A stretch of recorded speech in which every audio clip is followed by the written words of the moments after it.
जय मसीह की। मेरा नाम है पास्टर राजेश केदारी। सबका इस वीडियो में स्वागत हो। यीशु मसीह आपको, आपके फैमिली को आशीष करे। आज का संदेश आपका जीवन बदल देगा।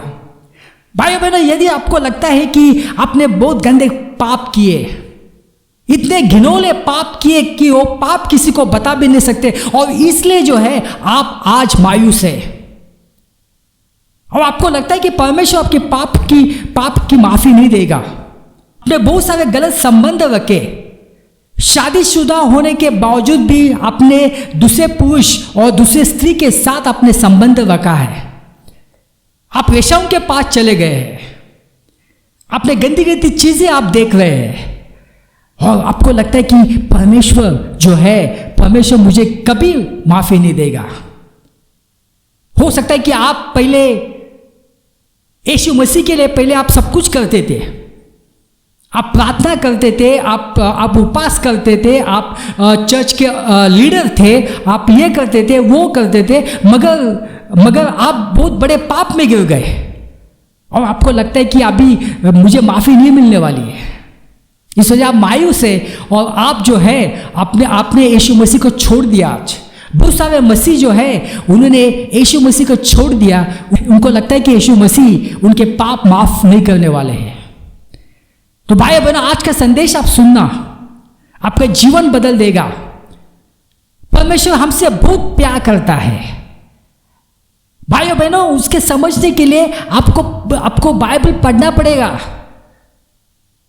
तो ही आपको समझ आएगी कि यीशु मसीह कि आपसे कितना प्यार करते हैं। वो पाप से नफरत करते हैं, मगर वो पापी से प्यार करते हैं। वो हमें मौका देना चाहते हैं ताकि हम अपना जीवन बदले, ताकि हम पश्चाताप करें। भाई बहनों, आज हम राहाब के बारे में पढ़ने वाले हैं।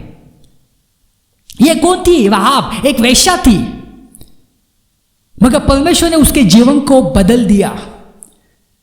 और आपको मालूम होगा कि उसका जो नाम है वो पुराने नियम और नए नियम में दोनों में है। और दूसरी बात, उसका नाम जो है वो यीशु मसीह के वंशावली में आया है। अभी वंशावली में आप देखेंगे तो किसका नाम आया है?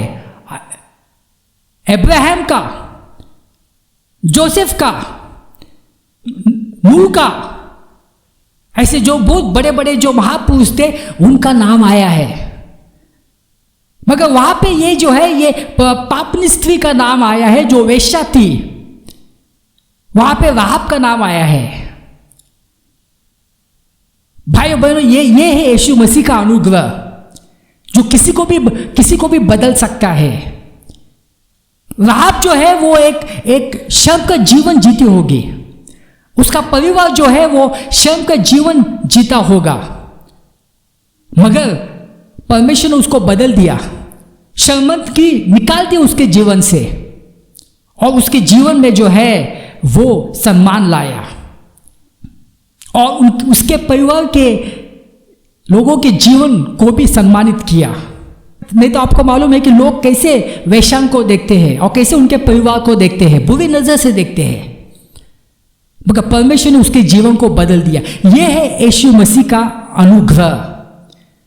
राहाब का नाम यीशु मसीह के वंशावली में है, और वो जो है वो ग्रेट ग्रेट ग्रेट परदादी है दाऊद राजा की। आइए पढ़ते। तो और सलमोन और राहाब से बोअज उत्पन्न हुआ।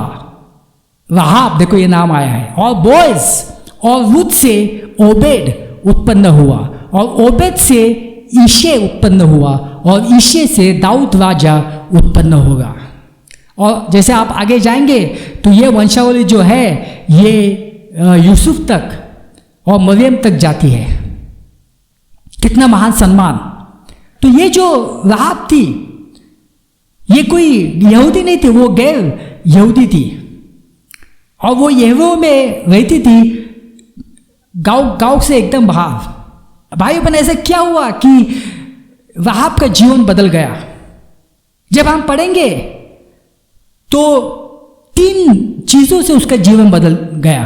पहला चीज, परमेश्वर का अनुग्रह। परमेश्वर का अनुग्रह ने उसको बदला, शर्म के जिंदगी से बदला, और उसको एक बेहतर जीवन दिया। भाई तो जीवन ही नहीं, उसका नाम जो है, नाम यीशु मसीह के वंशावली में आया। दूसरी बात, उसने परमेश्वर के खातिर अपनी जान की बाजी लगा दी, अपनी जान की परवाह नहीं की। ये हम पढ़ने वाले अभी।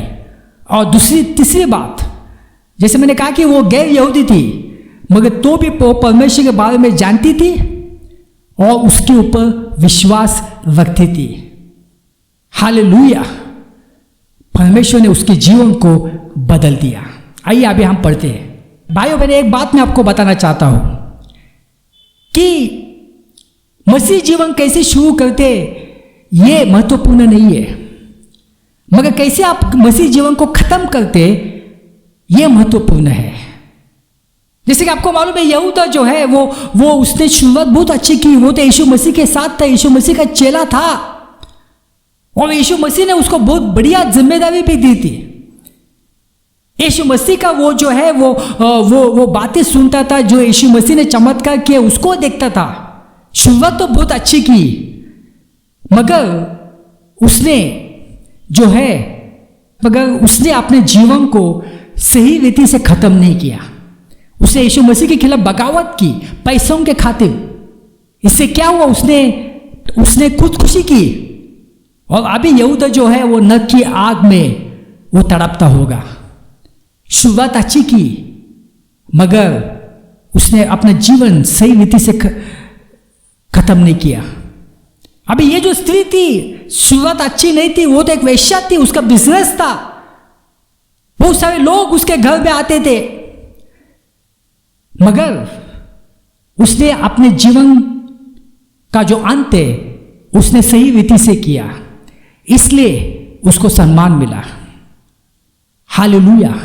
आइए अभी हम जाएंगे यहोशू अध्याय 2 वचन 1। यहोशू ने इन लोगों से कहा, जाओ और प्रदेश की जांच करो, यरीहो नगर को सावधानी से देखो। इसलिए वे व्यक्ति यरीहो गए। वे एक वेश्या के घर गए और वहां ठहरे। स्त्री का नाम राहाब था। भाइयों बहनों, यहोशू ने उसके 2 लोगों को भेजा। उसने कहा कि जाओ और ये प्रदेश की जांच करो और यरीहो जो है नगर, उसको जो है सावधानी से देखो। अभी जैसे मैंने कहा कि ये जो राहाब थी ये यरीहो में रहती थी, मगर वो ये नगर के एकदम बाहर रहती थी और वो तो एक वेश्या थी। बहुत सारे लोग उसके घर में आते थे, तो ये दोनों ने जो है उसके घर में रहना पसंद किया। आगे देखते। किसी ने यरीहो के राजा से कहा, इज़राइल के कुछ व्यक्ति आज रात हमारी धरती पर गुप्तचरी करने आए हैं।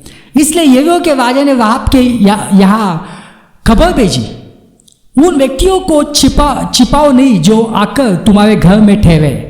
उन्हें बाहर लाओ, वे भेद लेने अपने देश में आए हैं। स्त्री ने दोनों व्यक्तियों को छिपा रखा था, किंतु स्त्री ने कहा, राहाब ने कहा, वे 2 व्यक्ति आए तो थे, किंतु मैं नहीं जानती कि वे कहाँ से आए थे। नगर द्वार बंद होने के समय वे व्यक्ति शाम को चले गए। मैं नहीं जानती कि वे कहाँ गए, किंतु यदि तुम जल्दी जाओगे तो शायद तुम उन्हें पकड़ लोगे। तो भाइयों बहनों, यहाँ पे क्या हुआ, यहाँ पे राजा को पता चला कि 2 हैव आ गए, वो निगरानी करने आए हैं यरीहो की। तो उन्होंने जो है, राजा ने अपने दो सैनिकों को भेजा और उन्होंने राहाब को कहा कि अगर है तो उसको बाहर लेके आओ। मगर राहाब ने कहा कि ये 2 आए थे, मगर मुझे मालूम नहीं है वो कहाँ से आए थे, मगर जो नगर का जो द्वार है वो बंद होने से पहले ही वो जो है वो चले गए। तो इसलिए, और राहाब ने कहा कि जल्दी जाओ, वो आपको मिलेंगे। भाई बहन, जैसे मैंने कहा कि ये जो है, ये राहाब जो है वो नगर के एकदम दूर रहती थी। जो द्वार होता था, नगर का द्वार, वो वहां पे रहती थी। उसने कहा कि यहाँ पे तो नहीं है, जल्दी जाओ ताकि आप उसको ढूंढ सकेंगे। भाइयों बहनों, उसने अपनी जान जोखिम में डाली। पे ये जो दो हैव थे वे घर पे ही थे, वे छत के ऊपर थे। राहाब ने उनको छुपाया था, मगर यहां पे ये जब सैनिक आ गए राजा के, तब राहाब ने बताया यहां पे तो नहीं है, वो चले गए। भाई बहनों, अगर वो तलाशी लेते घर की, अगर वो छत की तलाशी लेते, अगर वो मिलते दोनों जन, तो वो दोनों भी मर जाते और साथ में वो राहाब को भी मरवा देते। उसने अपनी जान की परवाह नहीं की, उसने अपनी जिंदगी की परवाह नहीं की, क्योंकि उसको मालूम था ये दो जन जो आए हैं वो परमेश्वर के लोग हैं और उनको बचाना मेरा कर्तव्य है। हालेलुया। आगे पढ़ते, वहां पे ये सब कहा, लेकिन वास्तव में स्त्री ने उन्हें छत पर पहुंचा दिया था और उन्हें उस चारे में छिपा दिया था जिसका ढेर उसने ऊपर लगाया था, यानी कि उसने छत के ऊपर वो दोनों को छुपाया था। आगे पढ़ते, तो ये दोनों से जो सैनिक थे वो चले गए। दोनों व्यक्ति रात में सोने की तैयारी में थे, किंतु स्त्री छत पर गई और उसने उनसे बात की। राहाब ने कहा, मैं जानती हूं कि यह देश यहोवा ने तुम्हारे लोगों को दिया है, तुम हम लोगों को भयभीत करते हो। तो भाइयों बहनों, देखो राहाब का विश्वास कितना था। ये जो दो जो हैव थे वो सिर्फ देखने आए थे, निगरानी करने आए थे, मगर राहाब ने क्या कहा कि यहोवा ने तुम्हारे लोगों को यह देश दिया है। कितना विश्वास था, उसको मालूम था कि अगर यहोवा चाहता है कि यह देश इस्राएलियों का होना चाहिए तो वो होने वाला ही है। यह विश्वास था उसको यहोवा के ऊपर। आगे पढ़ते, हमने सुना है कि तुम मिस्र से बाहर आए तो यहोवा ने लाल सागर के पानी को सुखा दिया। हम लोगों ने यह भी सुना है कि तुम लोगों ने दो एमोरी राजाओं सिहोन और ओग के साथ क्या किया। हम लोगों ने सुना है तुम लोगों ने यरदन नदी के पूर्व में रहने वाले उन दोनों राजाओं को कैसे नष्ट किया। हम लोगों ने उस घटनाओं को सुना और बहुत अधिक डर गए, और अब हमसे कोई व्यक्ति इतना साहसी नहीं कि तुम लोगों से लड़ सके, क्योंकि तुम्हारा परमेश्वर यहोवा ऊपर स्वर्ग और नीचे धरती पर शासन करता है। भाइयों बहनों, क्या विश्वास है इसका। गैर यहूदी, मगर तो भी वो यहोवा के बारे में जानती थी, सब कुछ जानती थी। और पहले तो बाइबल नहीं था, मगर जो सुना है उसने उसके ऊपर विश्वास किया। उसको मालूम था कि कैसे यहोवा ने लाल सागर के पानी को सुखा दिया इस्राएलियों के लिए, कैसे जो है दो राजाओं को जो है वो नष्ट किया। उसको सब मालूम था, मगर उस अंतिम उसने एक बात की। उसने कहा कि तुम्हारा परमेश्वर यहोवा ऊपर स्वर्ग और नीचे धरती पर शासन करता है। क्या विश्वास था उसको, यानी उसका यह विश्वास है कि यहोवा ही परमेश्वर है जो धरती पर और धरती के ऊपर धरती के नीचे उसका शासन चलता है। क्या विश्वास था उसका। आगे पढ़ते, तो अब मैं चाहता हूं कि तुम मुझे वचन दो, मैं तुम्हारी सहायता की है और तुम पर दया की है, इसलिए यहोवा के सामने वचन दो कि तुम हमारे परिवार पर दया करोगे। कृपया मुझे कहो कि तुम ऐसा ही करोगे। अभी उस स्त्री का घर नगर की दीवार के भीतर बना था, यह दीवार का एक हिस्सा था, इसलिए स्त्री ने उनके खिड़की में से उतरने के लिए रस्सी का उपयोग किया। आगे पढ़ते, तुम इस लाल रस्सी का उपयोग हम लोगों के बचकर भाग निकलने के लिए कर रहे हो। हम लोग इस देश में लौटेंगे, उस समय तुम्हें इस रस्सी को अपनी खिड़की से अवश्य बांधना होगा। तुम्हें अपने पिता, अपनी माँ, अपने भाई और अपने पूरे परिवार को अपने साथ इस घर में रखना होगा। हम लोग हर एक व्यक्ति को सुरक्षित रखेंगे जो इस घर में होगा। भाइयों बहनों, अभी क्या हुआ, अभी राहाब ने कहा कि मुझे वचन दो कि तुम हमारे परिवार को नष्ट नहीं करोगे, मेरे परिवार को तुम बचाओगे, उनकी जान को तुम बचाओगे। और उन्होंने कहा कि हम आपके परिवार को बचाएंगे। अभी ये जो दो है उनको तो भेजना पड़ेगा अभी वो तो दरवाजे से उनको भेज नहीं सकते, तो अभी जैसे मैंने कहा कि उसका घर जो था वो जो था वो शहर से बाहर था, जहाँ पे नगर का गेट था। यानी एक शहर से दूसरे शहर में आने के लिए, यानी एक देश से दूसरे देश में आने के लिए गेट होता था। तो गेट की दीवार में उसका घर था। तो उसने जो खिड़की खिड़की के बाहर से एक लाल रस्सी ले ली मजबूत, ताकि ये दोनों जन जो है वो दोनों उस रस्सी के सहायता से दूसरे देश में चले जाए, दूसरे प्रदेश में चले जाए। अभी ये लोगों ने क्या कहा कि जब आप वापस आएंगे इस देश के ऊपर कब्जा करने के लिए, तो ये जो लाल रस्सी जो है आप आपके खिड़की पर बांध कर रखना, और अपने जो भी आपके परिवार के लोग हैं उनको आप घर के अंदर बिठाना, उनको बाहर जाने मत देना। तो जो भी इस घर के अंदर रहेगा और बाहर ये रस्सी रहेगी वो बच जाएगा। और ऐसे ही हुआ, जब वो आ गए तो राहाब बच गई, उसके परिवार भी बच गया, उसके माँ पिताजी, उसके भाई बहन सब बच गए। और जैसे कि आपको मालूम है वो सिर्फ बच नहीं गई, उसका जीवन बदल दिया परमेश्वर ने और उसको सम्मान दिया। भाई और बहनों, ये जो लाल रस्सी किसका प्रतीक है? वो यीशु मसीह के लहू का प्रतीक है।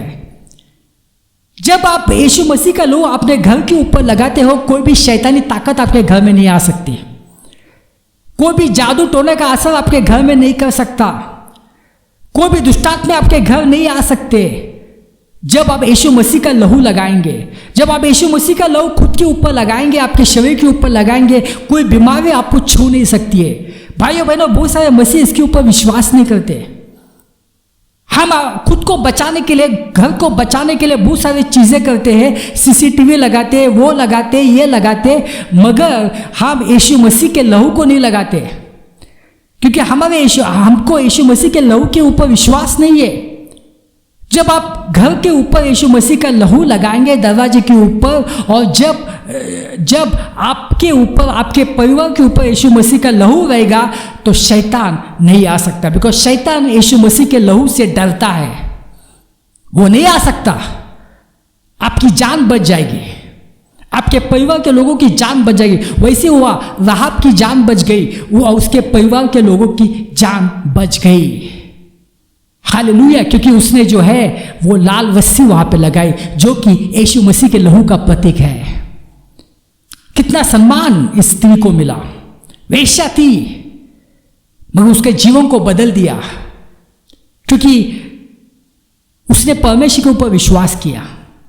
गैर यहूदी थी, मालूम नहीं था कुछ भी, मगर उसने विश्वास किया। और दूसरी बात, उसने जो है अपनी जान की परवाह नहीं की। अब उस वक्त जो सिपाही आए थे, उनको पता चलता तो वो जो है उसको मार डालते, मगर ऐसा नहीं हुआ। उसने अपनी जान की परवाह नहीं की। भाइयों बहनों, यही परमेश्वर का अनुग्रह है, आपके जीवन को बदल सकता है। अगर परमेश्वर एक वेश्या को माफ कर सकता है, तो आपको क्यों नहीं माफ करेगा? इस वजह आप मन में ये सोचो मत कि आप परमेश्वर आपको नजदीक आने नहीं देगा, परमेश्वर आपके पाप को माफ नहीं करेगा क्योंकि आपने बहुत पाप किए। आज पश्चाताप का दिन है, पश्चाताप करो, परमेश्वर आपके सब पाप को माफ कर देगा, आपके जीवन को बढ़िया जीवन देगा, आपको सम्मान देगा जीवन में। यह हकीकत है, आपके जीवन को बदल देगा, आपके परिवार के लोगों के जीवन को बदल देगा। आज पश्चाताप का दिन है। आइए हम प्रार्थना करते। पिता परमेश्वर, धन्यवाद देते ये समय के लिए, आप महान खुदा है। यह सब प्रार्थना यीशु मसीह के नाम से करता हूँ, आमीन।